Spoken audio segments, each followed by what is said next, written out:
April 28th, 2023. I'm currently running short and I wanted to talk about it. I've got potential long here. I'm looking to go long from this location if I get the right kind of setup or if things, are looking like that. But my take profit on this short trade should just be before somewhere around here, right? So anyway, I want to talk about it, why I'm into it, what's going on. So let's look at the higher time frame. Okay, so here's the 1 hour, EU 1 hour. And the most significant thing for me yesterday was this. I saw this transitional order block by primary mitigation. Okay, so it's a transitional, meaning we know that's going to become liquidity at some point. We just don't know when, but we do know that we can have a reaction. And honestly, from that point there, I figured we might be actually having a reaction. I thought we might break structure, maybe to the upside even. That didn't occur, and because it's transitional, right? Maybe that was why it doesn't really matter. But they did come down, take all this liquidity, and then they mitigated in here. What did they mitigate? Low time frame. Go to my buys. Excuse my drawings. Higher time frame mitigation. It was a 1 hour buy primary. It was also a lower time frame buy primary, and so that's what we mitigated on the higher time frame. So when we do something like that, guess what? We can expect a reaction. Guess what we had? A reaction. So I was like somewhere around here when my day started, right? We've already initiated, we've already mitigated, and we're initiating up, up, up, up. And so I'm just looking for continuation longs. That's really my MO right now.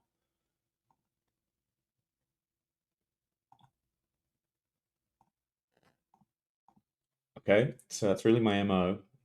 Is continuation longs. So I'm just looking for setups, and I've got a setup qualified OB here, a setup qualified OB here, just a regular buy primary right here, another setup range with a qualified OB here, and then we get into this kind of sort of buy primary area. So we've got one buy primary, another buy primary, and the reason I'm sort of focused down here is because I think this one was created for cause.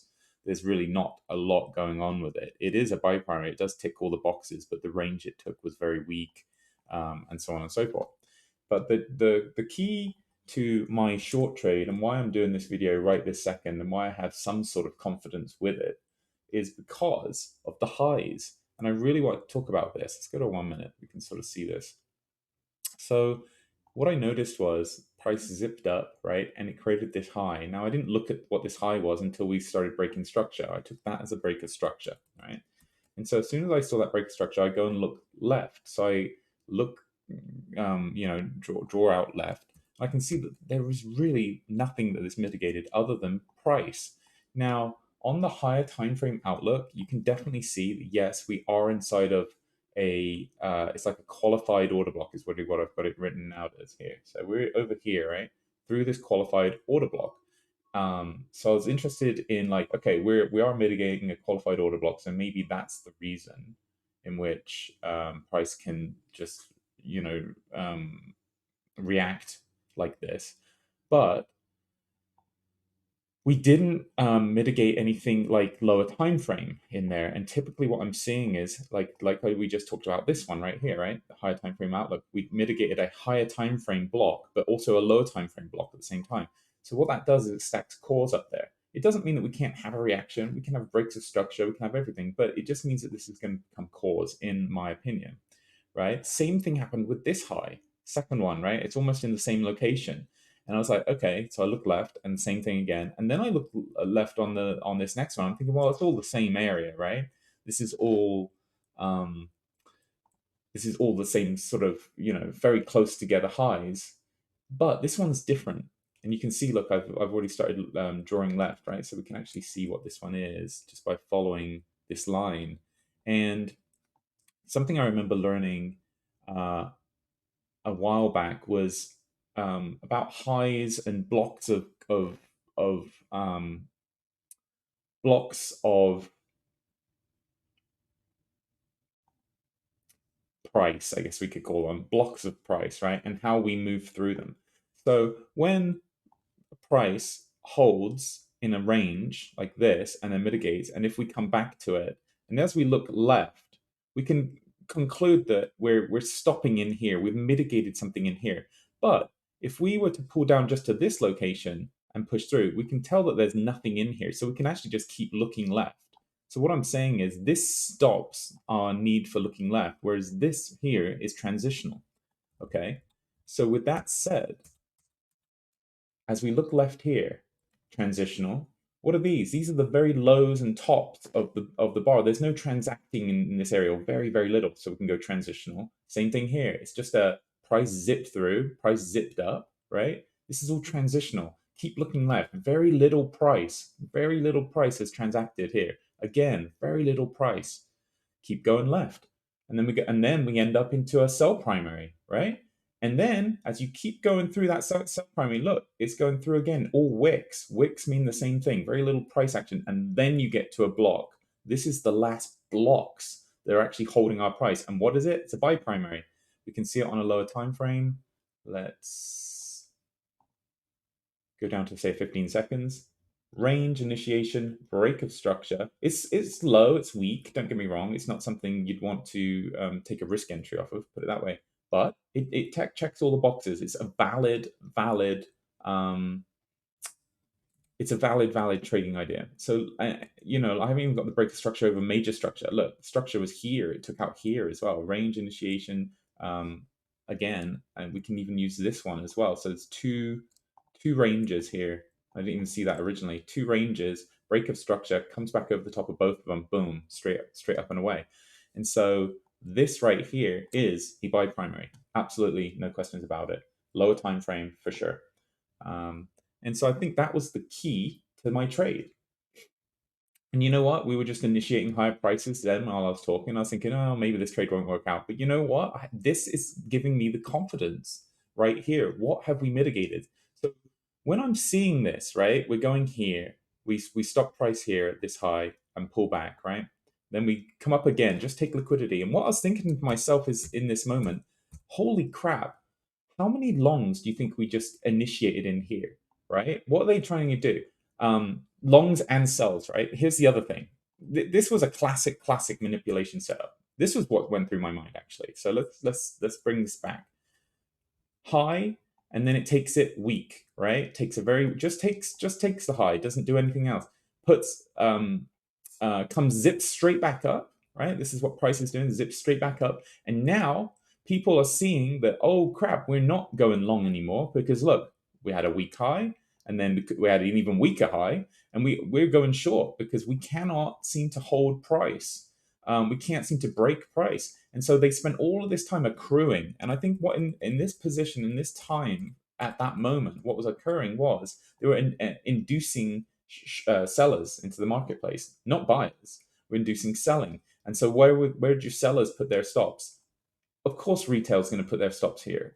Anyone not in the know is putting their stops right at this high. They're going to induce selling. They're saying this is the best price to go short. And they're absolutely correct. This is the best price to go short. But market makers had another idea, and I was thinking to myself, well, what do they want? So when we push price up, what are the market makers doing? They're accruing sell positions because as they buy, they're actually selling into the positions, right? Because they're getting stop losses. This is as they accrue the position is in here, right here is where they start accruing this as they push the price up. And so this whole thing here was just a grabbing sells, is what I believe. Very hard to see. It's very hard to see, really, when they're actually taking accruing price and what they're doing, and when they're accruing orders in which direction. That's very hard to understand. And I've attempted it on multiple occasions to really fully understand it, but there's no this is the right way that I've discovered just yet. One thing you can know though is when they push price in one direction, you can be sure they're accruing orders in the other, especially with this manipulation here. And so weak high, and then a transitional order block, which can give us a reaction. So I believe in low prices from this point. Where do I believe price is going to come to? The last known buy primary. And the last known buy primary for me is right here. It's this area. Now, I don't know anything more than that. I don't know if price is going to run through that buy primary. I don't know if they're even going to, take it from just maybe below the low here. Maybe they just want liquidity from below here before they move up. They might just want liquidity from in this order block here and move price up. I don't know for sure. But either way, I do know that they mitigated something different on this third one. That's what I know. So we had three highs, high, high, high, and on the third one we mitigated something of importance, whereas the first two were just not of that importance. So here we are in this trade, 1.5 pips. Um, and we'll see. We'll see if we grab it. Right. I'll do a little update video later on, if with the resolution of this one. But I'm hopeful, and I think we might be onto something. So this is me trading not out of a setup primary range, waiting for price to come back into a primary range right in here before I do anything. Now, this part, like I said, this primary I'm not all that worried about. This isn't actually something I'm too concerned about. I know it does tick all the boxes and it can actually cause reaction, but I'm not worried about it. There's definitely no setup range at all with it, and it looks like it may have been just created for cause, for liquidity purposes at this time. I do not know for sure. We'll figure it out. All right. I'll get back to you guys with a little update later on. And the conclusion is 10R right there. Held for the full 10R. Had one moment of curiosity with this because this was a qualified order block, but it wasn't a buy primary. See how it came down here, displacement as IPA took out transitional. So this was actually quite a strong range, and I wasn't sure if this was going to hold or not. But the good thing was, if we go to 15 seconds, I can show it to you. It wasn't a buy primary, and if it would have been a buy primary, I'd have had to take my profits elsewhere. The reason it wasn't a primary is because it made equal highs. It never broke structure. So, for instance, we had a range here, and then we were looking for a break of structure here. And as you can see, we equal high. The high of this one here is 10,367, and the high of this one over here is 10,367 as well. So there was no break of structure.